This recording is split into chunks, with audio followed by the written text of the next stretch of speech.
Don Squad in the house, stand up, salute. Today I have a very interesting video, and what a time to be alive to start your first video of 2022. Combination of a car vlog as well as story time. I'm going to talk about the time I lost my virginity. Okay, is it virginity? Okay, the time I was no longer a virgin. Okay, the time I smashed, sort of. Let me explain to you guys and paint the picture of the time and the era where I came into this world as a young boy, and I turned into the man that you see before you today. You have to understand, I was living in the projects, I was living in the hood. And also in this era, we wasn't accustomed to a lot of things you guys are currently accustomed to right now, such as social media. Okay, yes, we had the internet, but the internet and social media wasn't popping on a large platform than what it is currently today. We didn't have Snapchat, TikTok, even though we had some form of Instagram and Facebook, social media wasn't popping like that. The form of entertainment we gravitated to was, video games, comic books, and just regular TV. Now, some of the people that lived in the hood that were a friend of mine or I knew, some of them had cable. They had Showtime, HBO, and all those other cable packages, okay? Not in my household. And the people I hung around with, likewise as well. We would have the basic television shows, such as the local news, NBC, CBS, ABC, or network would have Sesame Street constantly playing and Mr. Rogers in the Neighborhood. Oh, it's a beautiful day in the neighborhood, a beautiful day in the neighborhood. Would you be mine? Would you be mine? All right. But nevertheless, we would always be out and about, hanging around one another. We would have long conversations around a burning dumpster. And I guarantee people are going to say, huh? Come again? You have to understand, in the winter times, instead of hanging around the house, hanging around our parents' houses, we would,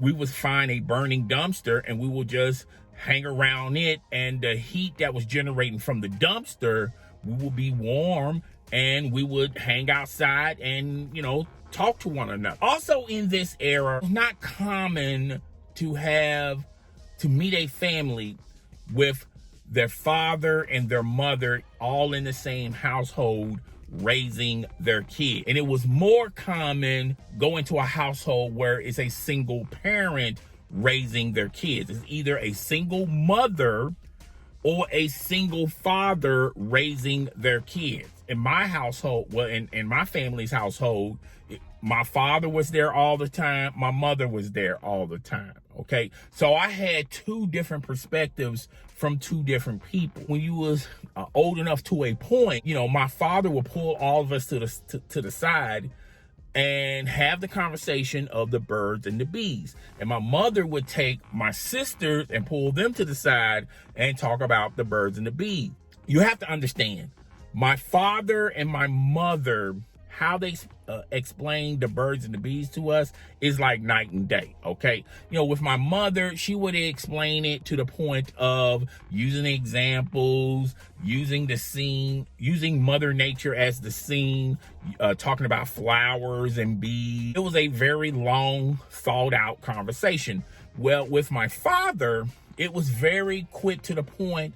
I don't think we was in the room less than 5 minutes. And it was mainly having sex. He would treat it like, you remember that that scene in Spider-Man, the first Spider-Man, when Uncle Ben told Peter Parker, with great powers come great responsibility. That's how my father treated sex. With great power comes great responsibility. He was looking at it, he was coming from the standpoint of having sex. My mother was looking at it as making love. So, okay, anyway. So, and that was the most sexual education we got in the family household. They never talked about it on television. And like I said, a lot of us was too poor to get internet, okay? And in a lot of the schools, they will have sex ed classes, but they'll sort of dance around the subject. So you got all your experience about sex or making love, however you want to define it, by your parents, by sex ed classes, which they would dance around. But the bulk of your information would come from your homeboys or your homegirls, okay? Because you would hear stories such as, so-and-so smashed so-and-so, and I saw it, or I smashed so-and-so. A lot of my friends would strike out on a lot of women. And I looked at it from the perspective of they were going after women that they would fantasize about, and these are the top-notch girls, okay? And like the cheerleaders, or the girl that's in the band, or the smart girl, a lot of those girls had options, okay? They were not going to smash a guy that's not heavy into sports, not the smartest guy, not the best looking guy, not the guy who has the car, or not the guy who lives, who has a wealthy family. Me, on the other hand, I set my sights very low, and there was only 3 girls I was interested in and I was, playing the field. If one of these girls gave me the opportunity, I was going to smash one of these girls. Okay, so one girl, she was dark-skinned, had long hair. She worked at McDonald's. Me and her would walk to work every afternoon. And the majority of our conversation was, the majority of our conversation was having sex, okay? Experiencing that moment, okay? There was another girl named Connie. She had the biggest breasts I have ever seen in my life. We would have freaky, sexy talk on the phone, okay? And then there was this white girl, I forgot her name. She had a very cute face. She had an okay body, but whenever we was in school, we would, share sex stories, okay? And those are the 3 girls, that I would have, naughty talk with, okay? So I had to play the field. And I was saying to myself, if one of these girls give you the opportunity to give you the opportunity to smash, you should just go for it. Who do I have a chance with? Now, the white girl, even though we had a sexy talk at school, that was the length of our conversation. We would just only talk in school. So I felt like that was going to take a little bit longer to develop. Okay, now as far as Connie goes, she would always be around her mother. Her mother was a church-going person, that would always go to church every day of the week, and Connie would tag alongside of her. And I just didn't feel like we was ever going to get the opportunity. I felt like the most we would ever get was maybe having the freaky, sexy phone conversations. That was it. So I set my sights on the girl that, when we used to go to work, we used to walk together to work. So I was plotting and planning. And then one day I told her, you know what? We should have sex over here by this. There's like a part of the trail where there's a railroad, where there's railroad tracks and there's an underpass, okay? And every time we walk there, there's hardly nobody there. And I'm pretty sure a lot of people are gonna say, why come y'all just didn't get a room, okay? The reason why we couldn't get a room was we didn't make enough money to get a room, all right? It wasn't as easy as it is today, all right? We didn't have the money to get a room, and we were still young teenagers. And in that time, it would be very hard for a teenager to get a motel or hotel room. We decided to date, and we decided to leave home early, okay? And that whole day I was thinking about, when I got up in the morning, I got ready for our school, I got on the bus, I was in school, what we was going to do to myself, because I didn't want nobody destroying this moment of me finally popping my cherry. School is over with. She went home, I went home. I didn't even get nothing to eat. I didn't even wash up. I just jumped out of my school clothes into my work clothes. We started walking the trail. We see the train tracks.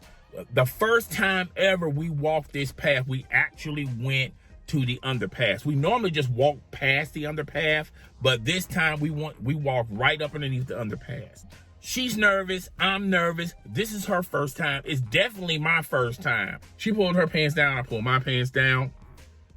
We started kissing, hugging one another. I started kissing her nipples. I started kissing her neck. My foreplay game was on point, okay? If I had to give myself a letter grade on my foreplay game, I would give myself an A+. I did that very well.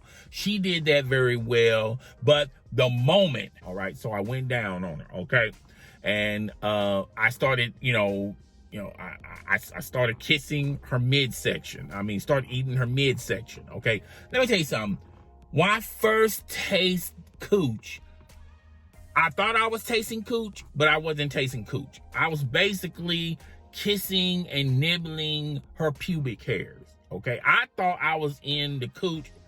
I was nowhere in the cooch, okay? So, I started tasting. I said, man, this is hairy and salty.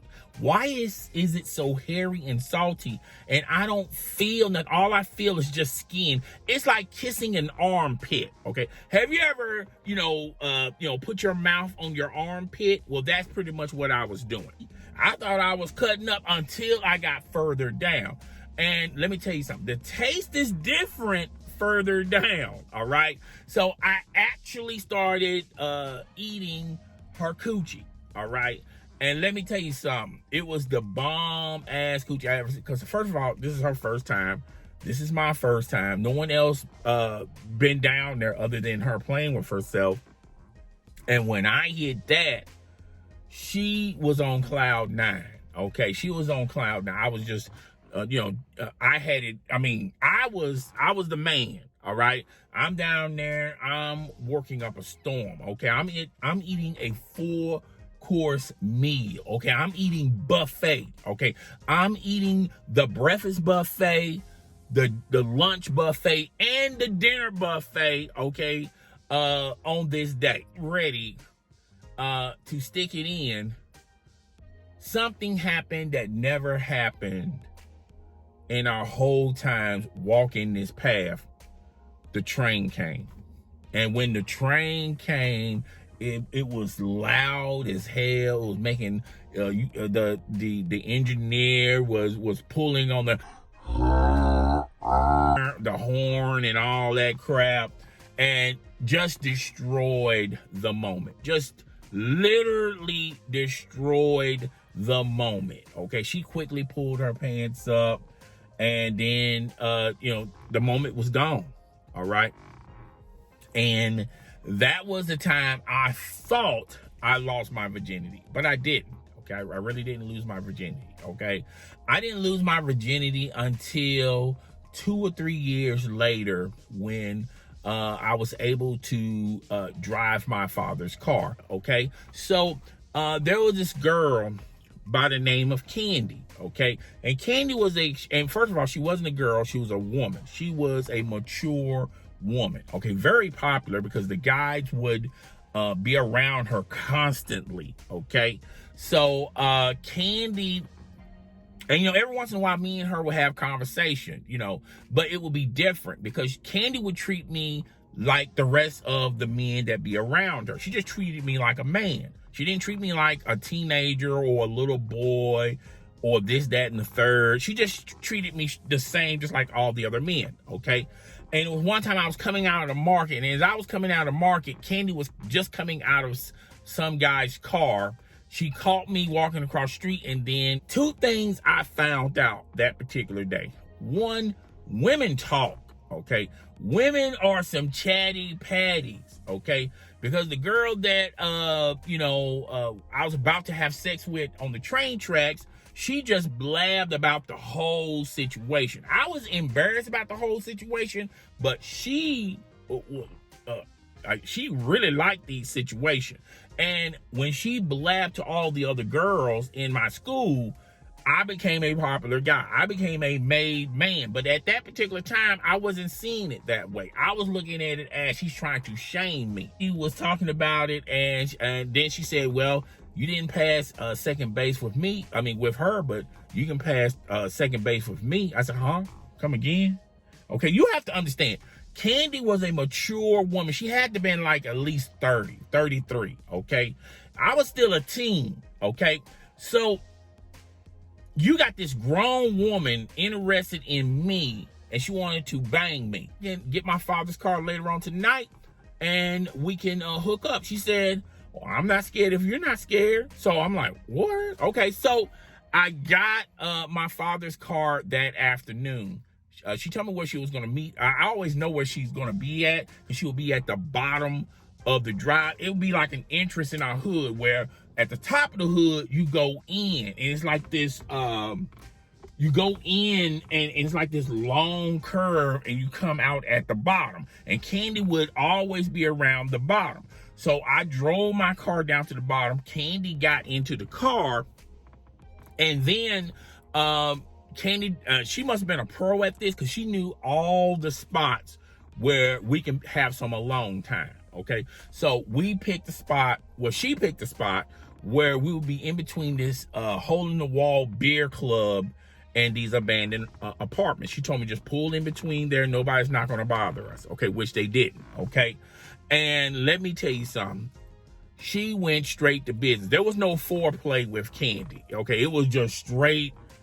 It was just straight sex, okay? We got naked, this, that, and the third. I wanted to kiss her, but she wasn't about all that stuff, okay? She wasn't about kissing and foreplay. She wanted to get into the dealio, all right? So, we had sex in my father's car, okay? And from the background, all you can see is see my shiny ass going up and down. The back of the car was like on hydraulics. It was doing like that, okay? Candy said, you can put me in any position, but the one position I don't like is doggy style. And I had a devilish grin. I'm going like, well, let's do it doggy style. Pulling on her hair, all that shit, okay? So that was a night. I didn't tell nobody about that night, okay? And I'm going to tell you how popular that story rise like weeds in a forest, man. Everybody knew me and Candy. I took my father's car, and I took Candy from the bottom of the drive, and we had sex, okay? And I thought it was because I was a popular guy, but in actuality, the streets talk, okay? There were still people out there on the streets. They saw me pull up to Candy and allow Candy in the car. My father never let me use that car again. Never let me use that car again, okay? And I think to this day, my father knew what I did.